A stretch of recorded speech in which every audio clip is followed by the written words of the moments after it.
Boa noite, você que está aqui hoje assistindo essa palestra feita com tanto carinho e amor pelo Centro Espírita André Luiz.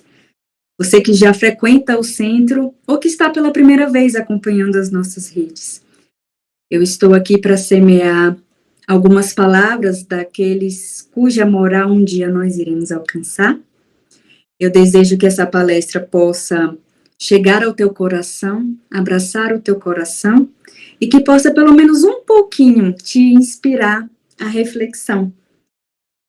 Para essa palestra de hoje, a nossa semente se chama o olhar clarividente de Deus.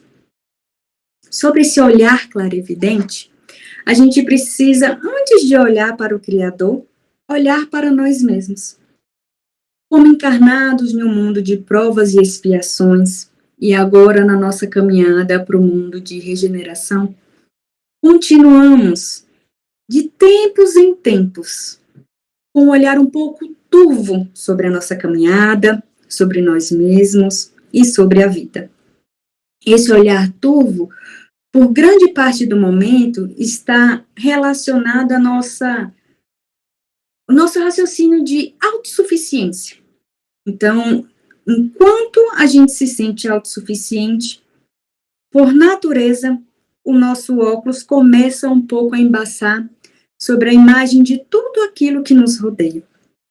Isso é natural, isso acontece de tempos em tempos, como eu disse, mas é preciso que a gente comece a desanuviar um pouco essa lente escura, essa lente turva, para que a nossa caminhada seja muito mais leve, porque o fardo não precisa ser pesado.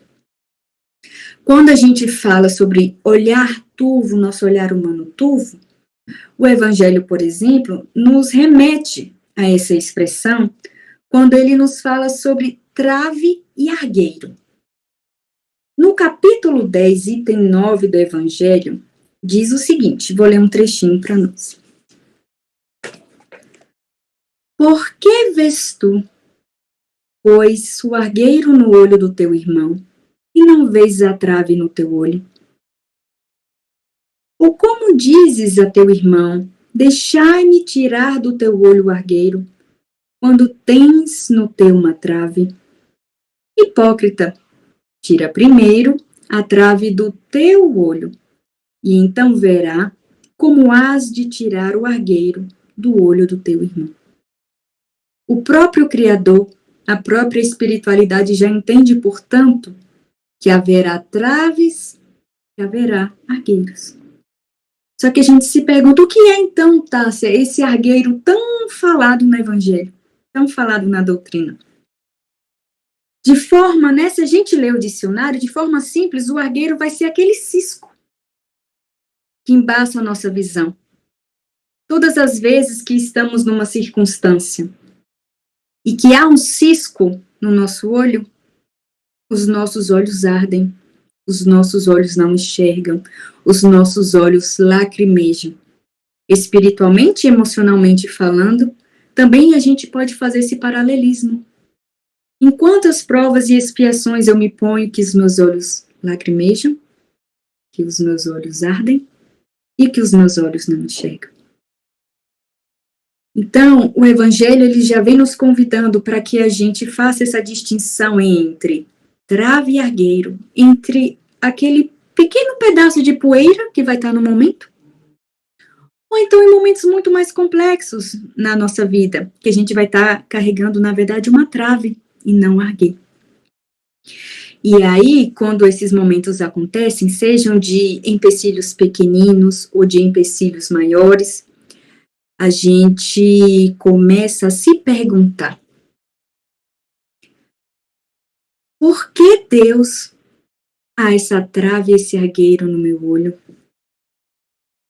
A gente se olha e fala, logo eu, uma pessoa que sou tão boa, ou uma pessoa que, né, caminho nos passos da doutrina, que tento empregar o cristianismo no meu dia a dia, por que que comigo o meu olhar ainda enfrenta traves e argueiros, mas com o meu irmão, e aí começa o julgamento, que nem faz tanta coisa assim como eu faço, mas a vida dele tem chegado tantas bênçãos, tanta abundância, tantos sonhos dessa pessoa têm sido realizados, e eu, que estou aqui, a caminhar conforme a tua vontade, não me chega nada.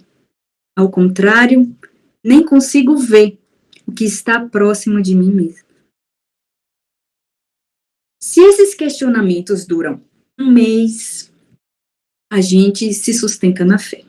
Se esses questionamentos duram 6 meses, um ano ou décadas, a gente começa a se colocar numa postura de cristalização e paralisação. Porque a gente fala, ações não estão me levando aos sonhos que eu gostaria. E o meu olhar, apesar do caminho do tempo, não está claro. Eu não consigo ver uma saída. A trave ainda continua grande. E aquilo que era argueiro já nem existe mais, porque a trave se sobrepôs ao tamanho daquele argueiro. Então, a gente passa, no primeiro momento, quando a gente se percebe nessa trave, nesse argueiro, a gente passa no primeiro momento se perguntando por que eu? Mas com o delongar dessa caminhada, a nossa pergunta muda e pergunta, Deus, o Senhor não me vê? Estou eu escondida da divindade? E é aí que a gente continua descendo sobre as nossas inquietudes. Eu vou te dar um exemplo que aconteceu comigo há um tempo. Eu estava chegando ao meu trabalho e a gente estaciona do lado externo do edifício. Então, para que eu pudesse chegar no meu horário, eu fui entrando na quadra e localizando uma vaga pelo lado esquerdo do estacionamento, que é onde ele fica, naturalmente. Então, eu fui de forma tão atônita, tentando encontrar uma vaga para que eu pudesse colocar o meu carro, que eu não olhei nenhum outro lugar ao meu redor. Somente aquilo que estava mais me agoniando, mais me requisitando emocionalmente, que era achar a vaga possível para o meu carro. Eu olhei de ponta a ponta e todo o estacionamento estava ocupado. E eu falei, e agora? Onde colocarei meu carro? Porque está chegando o meu horário e eu não terei tempo suficiente para estacionar e para começar a trabalhar de forma pontual. Até que eu olhei um pouco mais e consegui achar uma vaga, mas bem distante. Quando eu subo e entro na minha sala, comentei o fato com uma colega e ela virou e disse assim para mim, Tássia, mas o estacionamento está aberto para que a gente estacione lá. Adivinhe, onde era esse estacionamento? Do lado direito dessas vagas que eu estava olhando. Então, o meu olhar estava tão fixo para o objetivo de achar a vaga que eu não olhei para mais nada. Enquanto isso, do lado direito, havia um estacionamento com portas abertas e com mais de 100 vagas disponíveis para eu colocar o meu carro. Quando ela me falou isso, eu não me remeti à questão física do carro, do estacionar, mas eu me perguntei, em quais outras áreas da minha vida eu ando tão focada num ponto que vejo todo o lado esquerdo da circunstância dessa área, mas não me permito ou não me lembro de olhar o lado direito, que está com as portas abertas e com mais de 100 vagas disponíveis para mim. Quanto tempo eu teria economizado se o meu olhar não tivesse turvo e se tivesse ele olhando para toda a dimensão que Deus me proporciona, não a minha dimensão humana de somente o lado esquerdo. E aí eu faço essa pergunta a você. Em quais áreas da sua vida A divindade te proporciona portas abertas, mas você não está conseguindo enxergar. E foi então que, a partir dessa experiência, eu pensei que havia algo a ser olhado com mais carinho dentro de mim para as possibilidades da minha vida. E aí, onde a gente percebe que pontos fixos, ou seja, fixações mentais, são, são as primeiras sujeirinhas que a gente encontra para que a gente não tenha um olhar tão clarividente como o de Deus.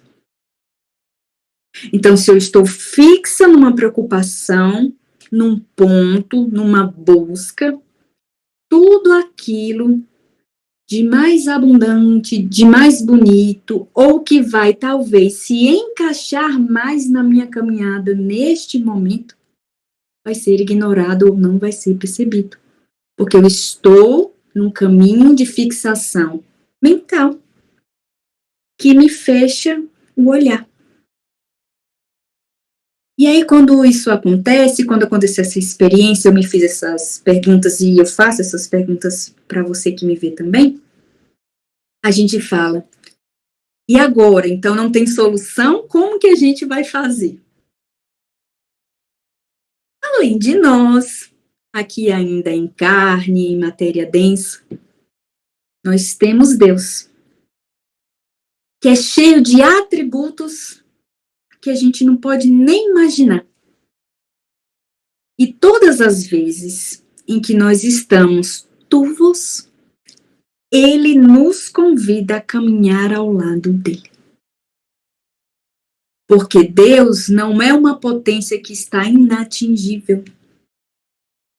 Deus não é uma potência que precisa ser acessada somente de vez em quando. Deus não é uma potência em que Ele vê de cima, eu me quedo de baixo e rogo, talvez Ele me olhe. Ele nunca deixa de olhar. Porque Ele sempre está, todos os momentos da nossa caminhada, nos convidando a andar ao lado dele. Ele fala, filho, filha, eu estou aqui. Deixa eu me achegar ao teu lado, deixa eu pegar esse óculos que você põe sobre a tua face. Deixa eu limpar. Segura a minha mão, nesta mão eu limpo um lado, você limpa o outro, e eu vou te mostrar o quão grandioso é um olhar clarividente como o meu. E aí você olha para mim e fala, Tássia, mas por que o olhar de Deus é clarividente? É só porque ele é a inteligência suprema, a causa primária de todas as coisas? Poderia ser só por isso? Poderia, mas não é só por isso. Se eu fosse colocar uma palavrinha para ficar mais didático para nós, eu poderia dar alguns atributos. Vamos usar essa palavra para ficar mais claro. Alguns atributos para o olhar de Deus que difere, neste momento, do olhar que a gente ainda carrega. O primeiro atributo é o de longitude. Nós, assim como eu falei no meu exemplo, olhamos para aquilo que está muito próximo de nós. A gente se achega muito aos problemas, às circunstâncias, aos desafios. Deus vê o pertinho, mas ele vê o longe. Ele vê a tua vida hoje, mas ele vê a tua vida já daqui a um mês, já daqui a 20 anos, já daqui a alguns propósitos, algumas buscas. Então, o olhar dele vê ao longe, ao contrário do nosso, que ainda vê o perto. Além da distância, o olhar de Deus já percebe uma coisa que nós ainda estamos trabalhando em nós, que é a pluralidade das existências. Como espíritas, a literatura nos indica que nós teremos diversas encarnações a perpassar para que a gente comece a burilar nossas emoções, nossa moralidade principalmente, e assim depurando né, nossa fluidez como corpo. Deus não duvida da pluralidade das existências. Deus já o crê. Então, se ele enxerga a pluralidade das existências, ele sabe que o argueiro e a trave têm uma proposta momentânea. E que o argueiro e a trave são deste momento, desta encarnação, que pode começar o burilamento agora, pode estar muito mais trabalhado numa próxima caminhada, pode vir também com uma sujeirinha de uma vida anterior que se agregou a essa. Então, olha como é múltiplo o olhar de Deus. Ele passa para trás, une com o atual, mas ele também vai ao longe, ele vai à frente. Ao contrário de nós, que vemos o pedacinho do hoje, quiçá a gente vê semana que vem. Então, eu vou fazer tal coisa porque, meu Deus, está chegando o horário e é semana que vem, como eu vou fazer? Não há solução, eu não enxergo uma questão para empregar nisso daqui que me convida. Ele não. Longitude. Para trás, para frente, unindo o presente. Além da longitude, como é o título da semente de hoje, ele faz o uso da clarividência. Por que Deus consegue ver de forma clarividente? Porque o olhar de Deus é um olhar simples. O olhar de Deus é um olhar humilde. Então, o olhar dele simples faz com que a lente dele ganhe um grau sobre-humano. Porque quando a gente foge da nossa simplicidade, da nossa humildade, nós estamos no estado psicológico de uma força egóica. Então, é o nosso ego que vai tomar as nossas decisões, é o nosso ego que vai enxergar através desse olhar turvo, e ele vai embaçar. Porque o ego traz um queridíssimo, que se chama orgulho.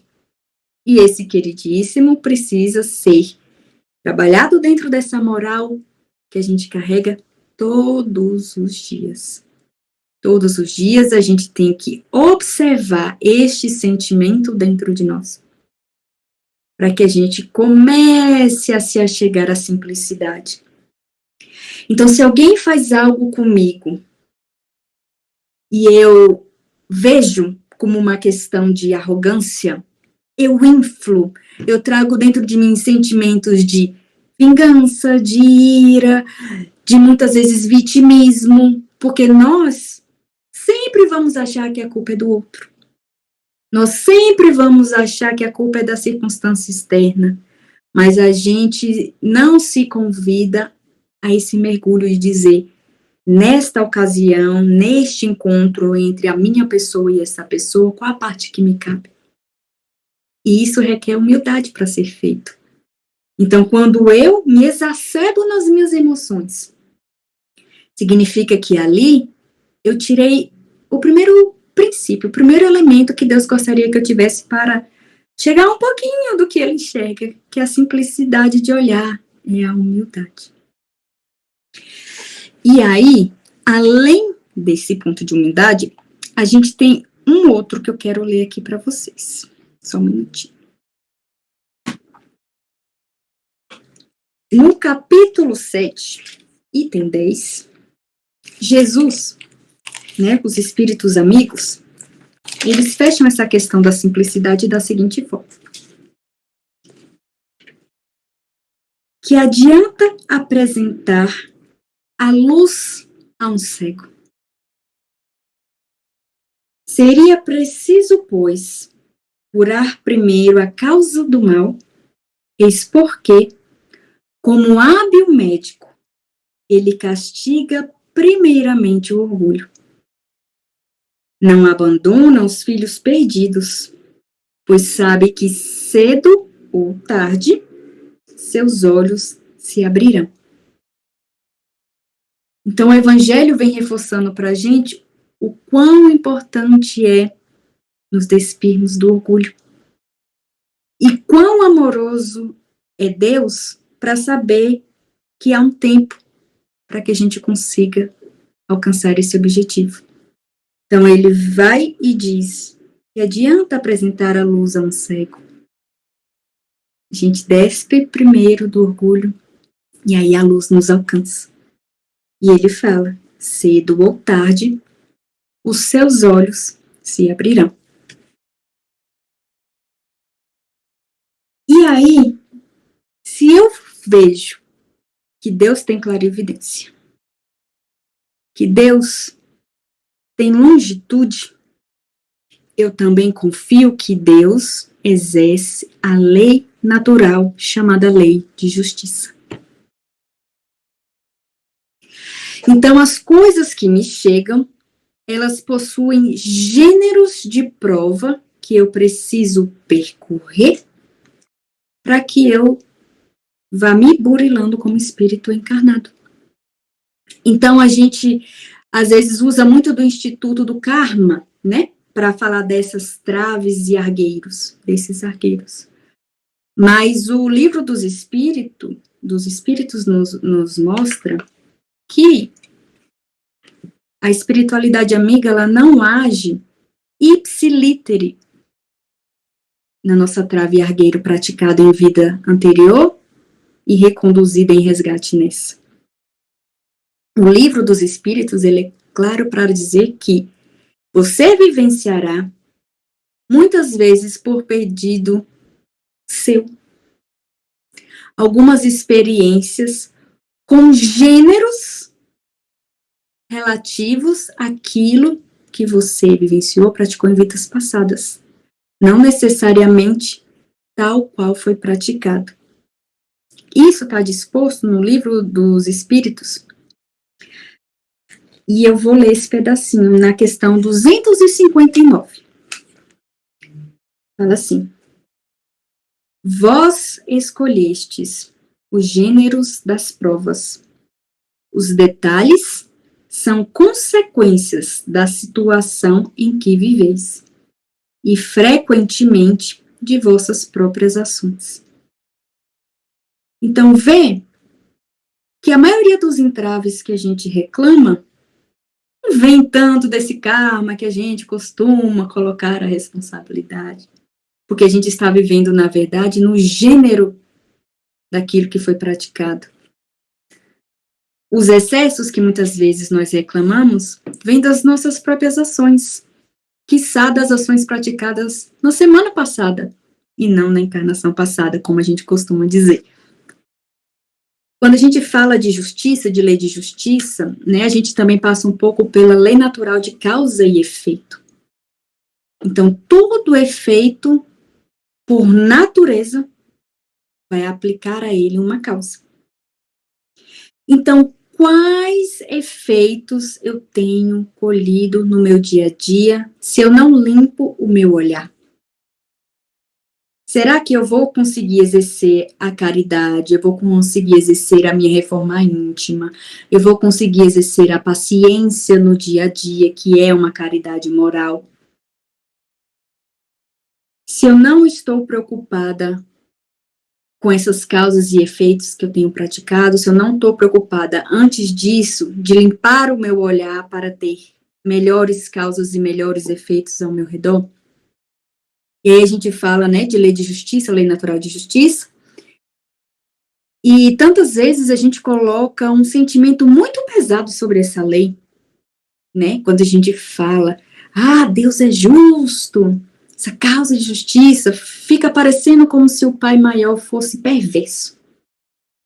Então é preciso que também a gente limpe o olhar para retirar de nós essa visão de que quando Deus age em justiça, Ele está agindo com fervor de nos punir, com fervor de nos maltratar, porque, Ele precisa ser justo. Então, vai, minha prova, minha expiação, o meu óculos turvo virá da pior forma possível, porque, na verdade, está sendo aplicada a justiça.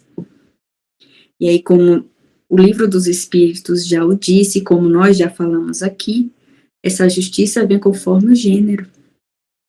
E Deus não é só justo, Ele é amoroso. Então, quando Ele age de sua justiça, Ele também nos brinda com sua amorosidade. Porque ai de nós, se a justiça que a gente diz ser a de Deus fosse a justiça que a gente vive a praticar ao nosso redor, em todos os ambientes. Com tanta impaciência e com tanto olho no olho, no momento da nossa encarnação, quando nós somos convidados a sermos muito mais flexíveis. Porque se Ele é amoroso, por que a nossa justiça é a dura? Então, Ele nos chama também a deixar de ver o Pai justo como um Pai de correção áspera. E tal qual a Ele começar a ver se a nossa justiça também não pode ser mais amorosa e se a nossa justiça também pode ser mais suave. E aí, a vida nela tem muitas distrações. Então, além de limpar o óculos, a gente tem que colocar o grau certo.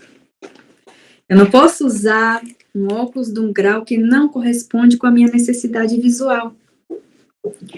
E aí é onde eu chamo você, mais uma vez, neste momento, para caminhar ao lado dele. Porque ele também dá o grau correto. Porque o debruçar sobre a nossa doutrina espírita nos dá os recursos para a gente calibrar esse olhar. E quando a gente se atenta à doutrina, a gente se aproxima a Deus. Porque não há olhar clarevidente distante do Pai. Não há olhar clarevidente sem o devido amor que é feito com Ele. E aí é onde a gente precisa, mais uma vez, retoma a humildade, perceber o que está acontecendo conosco e termos a simplicidade de rogar ao Pai: ajuda-me, Senhor Jesus. Porque já tenho consciência de que meu óculos está turvo, mas eu ainda não tenho a força suficiente para encontrar a melhor maneira de limpá-lo. Concede-me, Senhor, o teu olhar. Empresta-me o teu coração e inspira-me a sua sabedoria, para que toda essa sujeira possa descer, para que o limpo chegue no meu coração, na minha consciência e na minha caminhada. Esses pedidos só são feitos se a gente se dá um momento de se olhar e se a gente se dá um momento de conversar com aquele que cuida de nós. No início eu disse o quão perigoso o olhar da autossuficiência faz com que o nosso óculos esteja totalmente sujo. Nós não fomos criados para dar conta de tudo sozinhos. Porque também é uma lei viver em sociedade. E para os desafios que são impostos lá, é a parceria dele conosco que vai fazer com que esse olhar se achegue à clara evidência dele. Depois que a gente pede e Deus se achega, ele vai mostrar uma coisa a nós: que todos os pontos de inquietude são temporários. Nada dura para sempre. Que todos os pontos de inquietudes que a gente não gostaria de ter são, na verdade, maneiras de a gente se aprimorar. Por assim mesmo, todas as vezes que estou com os meus argueiros, eu sou convidada a limpá-lo, eu estou trabalhando em mim a minha capacidade de exercitar a minha inteligência em tomar melhores decisões, em exercitar a minha inteligência para burilar as minhas emoções. Quando eu exercito a minha inteligência sobre a minha vida, há um efeito multiplicador para todos que estão ao meu redor. Então, se eu me atento à clarevidência de um olhar, não sou a única pessoa que sairá ganhando com isso. Porque se eu vejo o melhor, eu amo o melhor. E se eu amo o melhor, todas as pessoas que estão ao meu redor usufruirão também desse amor. Então eu preciso entender, por fim, que Jesus, a espiritualidade amiga, e Deus, em sua magnificência, lida com dois tempos, como diziam os gregos. Os gregos dividiam tempo entre Kairos e entre Cronos. Cronos era o deus do tempo, conforme a gente vive hoje na Terra, calculando minutos e segundos pelo relógio, se atentando quanto falta, quanto ainda me será concedido. Kairos era o tempo certo, era o tempo da sabedoria, é o momento adequado. Então, a sapiência do olhar clarividente fala que a gente olhe menos o tempo Cronos, o tempo da urgência, o tempo da correria, o tempo de não vai dar tempo para eu viver o sonho que eu preciso viver, não vai dar tempo para que eu me reconcilie com quem eu preciso reconciliar. E a gente olha para o óculos, use o tempo Kairos, o tempo que sabe esperar, porque antes de esperar, confie em Deus. Para fechar, eu queria ler para vocês um poema cantado, alguns trechos desse poema cantado, para que você veja um fechamento sobre esse olhar que te convida a reviver a sua percepção sobre a vida. E diz da seguinte maneira: por que dizer que a vida é triste, que o mundo é mera fantasia, felicidade não existe e que amor é hipocrisia? Por que viver nessa amargura e maldizendo o amor de Deus? Por que chorar só desventura, se existe luz nos olhos seus? Por que viver na solidão, se brilha o sol em seu caminho? Faça feliz seu coração, semeando amor onde há espinho. Até a dor sabe sorrir, e a ave presa vive a cantar. Por que você não vê florir estrelas mil junto ao luar? O entardecer em multicores deixa a saudade no horizonte. Entre os espinhos nascem flores, e entre amores murmura a fonte.